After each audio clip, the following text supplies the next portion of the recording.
শুরুতেই গুরুত্বপূর্ণ চাঞ্চল্যকর খবরের দিকে নজর রাখবো। ফের ছেলে ধরা সন্দেহে মারধরের অভিযোগ। খবর পেয়ে যুবককে উদ্ধারে যায় পুলিশ। পুলিশকে ঘিরে বিক্ষোভ। পুলিশ গ্রামবাসীর সংঘর্ষ, গাড়ি ভাঙচুর। আসানসোলের উত্তর থানার ব্লু ফ্যাক্টরির কাছে এই ঘটনায় আহত বেশ কয়েকজন পুলিশ কর্মী। কথা বলবো, রয়েছে আমাদের সঙ্গে প্রতিনিধি দীপক।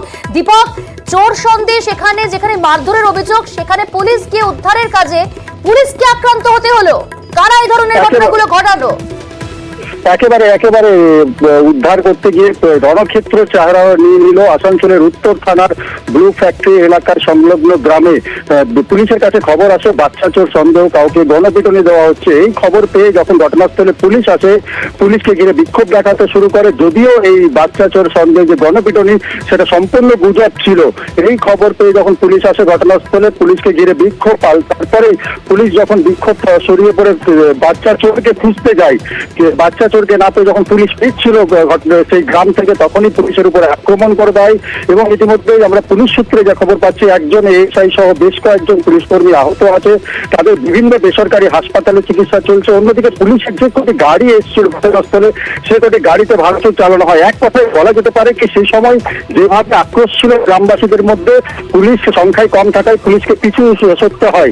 এরপরে কিন্তু বিশাল পুলিশ বাহিনী, আসানসোল দুর্গাপুর ডিসি সেন্টারের নেতৃত্বে বিশাল পুলিশ বাহিনী ঘটনাস্থলে এসছে এবং পরিস্থিতি, যদিও এখনো পরিস্থিতি শান্ত হয়নি। একদিকে গ্রামবাসীরা গ্রামের ভেতরে জড়ো হয়ে রয়েছে, অন্যদিকে রাস্তায় এই মুহূর্তে পুলিশ জড়ো হয়ে রয়েছে। যে কোনো মুহূর্তে আবার রণক্ষেত্র চেহারা নিয়ে নিতে পারে আসানসোলের এই তোমার কাছে। ছেলে ধরা সন্দেহে যাকে মারধর করা হয়েছে, আক্রান্ত ওই ব্যক্তিকে কি পুলিশ উদ্ধার করতে পেরেছে? দেখো, পুলিশ সূত্রে আমরা যেটা জানতে পারছি কি, যে ছেলে ধরা সন্দেহে যে ব্যক্তিকে মারধর করা হচ্ছিল, সেটা সম্পূর্ণ গুজব ছিল একটা।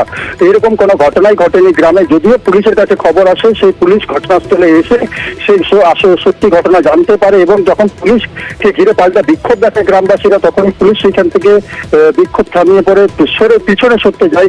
কিন্তু গ্রামবাসীরা যেভাবে সংখ্যায় বেশি ছিল, সেইভাবে কিন্তু পুলিশের উপর আক্রমণ চালিয়ে দেয়। গাড়ি ভাঙচুর করলো, পুলিশের গায়ে হাত তোলা হলো, অর্থাৎ পুলিশকে আক্রান্ত হতে হলো। এই ঘটনায় কাউকে আটক বা গ্রেফতার করলো পুলিশ এখনো পর্যন্ত? দেখো, এখনো এলাকা থমথমে রয়েছে। তাই পুলিশ এখন গ্রামের বাইরেই জড়ো হয়ে আছে। গ্রামের ভেতরে এখনো পুলিশ ঢুকতে পারেনি। পরিস্থিতি শান্ত হলেই কিন্তু গ্রামের ভেতরে ঢুকবে এবং পুলিশের উপরে যারাই হামলা চালিয়েছে তাকে গ্রেপ্তার করা হচ্ছে, গ্রেপ্তার করা হবে, এমনটাই জানিয়েছে ডিসি সেন্ট্রাল।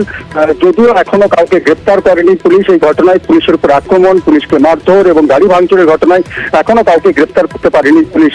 পুলিশ এখন গ্রামের বাইরে দাঁড়িয়ে রয়েছে এবং অনেক ধন্যবাদ দীপক।